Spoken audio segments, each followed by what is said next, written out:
Hello guys, welcome back. आज की video में हम डिस्कस करने वाले हैं डीबीएमएस का जो इम्पोर्टेंट टॉपिक है, that is our third normal form के बारे में। तो इसे कंटिन्यू करने से पहले बता दूं कि नॉर्मलाइजेशन जनरली मोस्ट इम्पॉर्टेंट होता है एग्जाम के पॉइंट ऑफ व्यू से भी, और यदि आप आईटी फील्ड में जाना चाहते हैं तो भी चीज़ें आपको क्लियर होना चाहिए, क्योंकि आप डेटाबेस भी जब बनाते हैं तो आप जितनी कम एनामोलीज रखेंगे, जितना कम डुप्लीकेशन करेंगे, उतना बढ़िया रहेगा। तो यदि आपने इससे पहले वाले वीडियोस नहीं देखे हैं तो आप पहले फर्स्ट और सेकंड नॉर्मल फॉर्म देख लीजिए, उसके बाद आप थर्ड नॉर्मल फॉर्म देखें।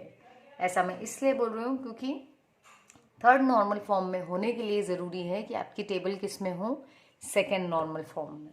ठीक है, तो चलिए हम स्टार्ट कर देते हैं। तो हमारी जो भी टेबल रहेगी उसको हम बोलते हैं रिलेशन। ठीक है, और जितने भी कॉलम्स होते हैं उस टेबल के उनको कहते हैं एट्रीब्यूट्स। तो यदि हम बात करें तो यहाँ पर क्या होगा कि जो हमारी टेबल है वो किस में होना चाहिए, सेकेंड नॉर्मल फॉर्म में, और उसके बाद में हम उसको किस में कन्वर्ट करने वाले हैं, थर्ड नॉर्मल फॉर्म में। अब इस टेबल के अंदर जितने भी कॉलम्स हैं वो कॉलम को हम एट्रीब्यूट बोल रहे हैं। तो कोई भी नॉन की वाला जो एट्रीब्यूट है उसको कोई दूसरा नॉन की वाला डिराइव नहीं कर सकता।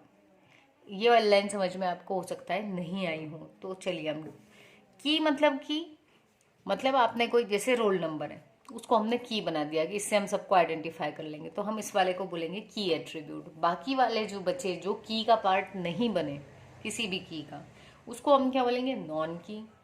तो अगर मान लो एक हमने रोल नंबर को प्राइमरी की बना रखा है, लेकिन जो दूसरे कॉलम है वो आपस में एक दूसरे को डिराइव कर रहे हैं, तो हम बोलेंगे कि एक नॉन की या नॉन प्राइम एट्रीब्यूट दूसरे नॉन प्राइम को डिराइव कर रहा है, तो ये गड़बड़ है।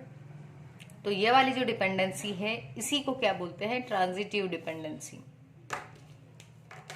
तो हमारे पास में ये जो ट्रांजिटिव डिपेंडेंसी है ये नहीं होना चाहिए। तो यदि आपसे थ्योरी पूछी जाती है तो आप थ्योरी में ये जरूर लिखेंगे कि थर्ड नॉर्मल फॉर्म के लिए रिलेशन किस में हो, सेकेंड नॉर्मल फॉर्म में, और इसमें ट्रांजिटिव डिपेंडेंसी ना हो, या कोई भी नॉन प्राइम एट्रीब्यूट जो है वो ट्रांजिटिवली डिपेंडेंट ना हो की पर। तो अब हम इसको एक एग्जाम्पल के थ्रू समझेंगे। तो इसको समझने से पहले हम बात कर लेते हैं ट्रांजिटिव डिपेंडेंसी की। तो ट्रांजिटिव डिपेंडेंसी क्या है कि मान लो अपने पास में एक टेबल है, उसका नाम ले लिया हमने आर, और उसमें 3 कॉलम है, ए बी और सी, ये 3 कॉलम हो गए। अब यदि मान लो ए वाले कॉलम से हम बी की वैल्यू को डिराइव कर पा रहे हैं और बी वाले कॉलम से सी को डिराइव कर पा रहे हैं, तो यदि आपने मैथ्स में भी पढ़ा होगा तो ट्रांजिटिव डिपेंडेंसी क्या बोलती है कि ए से हम बी डिराइव कर लेंगे और बी से सी। तो यदि ए अकेला पता है तो हम इससे बी को भी डिराइव कर लेंगे और सी को भी। तो सी जो है वो ट्रांजिटिवली डिपेंडेंट हो जाएगा ए के ऊपर। तो ये इंप्लाई क्या करेगा, ए डिराइव्स सी। तो ये जो थी ये ट्रांजिटिव डिपेंडेंसी थी। हम हमारी टेबल में ये चाहते हैं, साफ शब्दों में यदि कहें तो, कि जो प्राइमरी की है वही सबको डिराइव करेगी।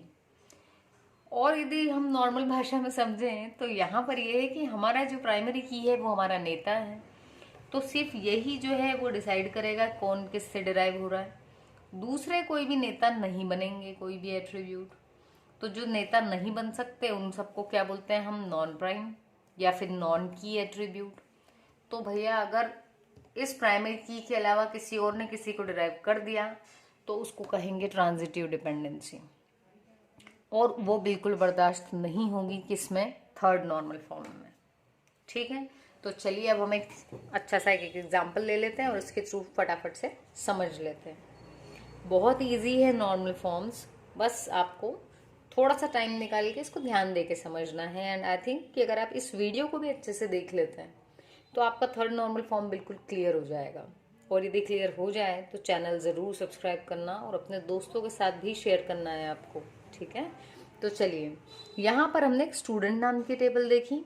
अब इस टेबल में क्या हो रहा है, इस टेबल में हमारे पास में ये 5 कॉलम्स हैं।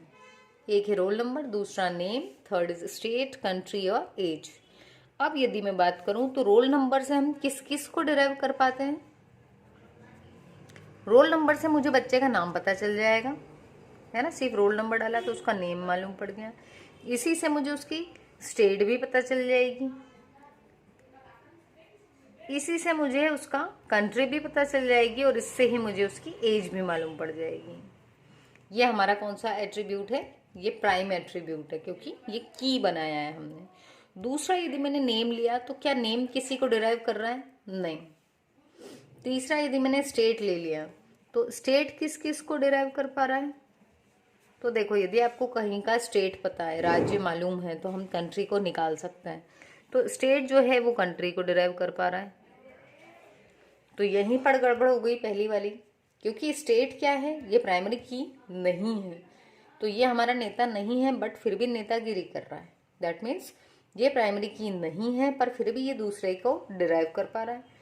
तो ये नहीं चलेगा। तो ये नहीं चलेगा, तो अब क्या करना पड़ेगा? ये जो टेबल है, इस टेबल को अब हम क्या करेंगे? डिकम्पोज। मतलब इस टेबल को हम तोड़ के बनाएंगे 2 टेबल्स। तो वो 2 टेबल में हम क्या करेंगे? ये जो गड़बड़ कर रहा था इसको अलग कर देंगे। तो देखें, अब इसमें हम क्या कर रहे हैं? इसमें हम कर रहे हैं ये, हमने अब 2 टेबल बना दी। एक का नाम रखा स्टूडेंट स्टेट, जिसके अंदर हमने क्या क्या ले लिया है? स्टूडेंट का रोल नंबर, नेम, स्टेट और एज।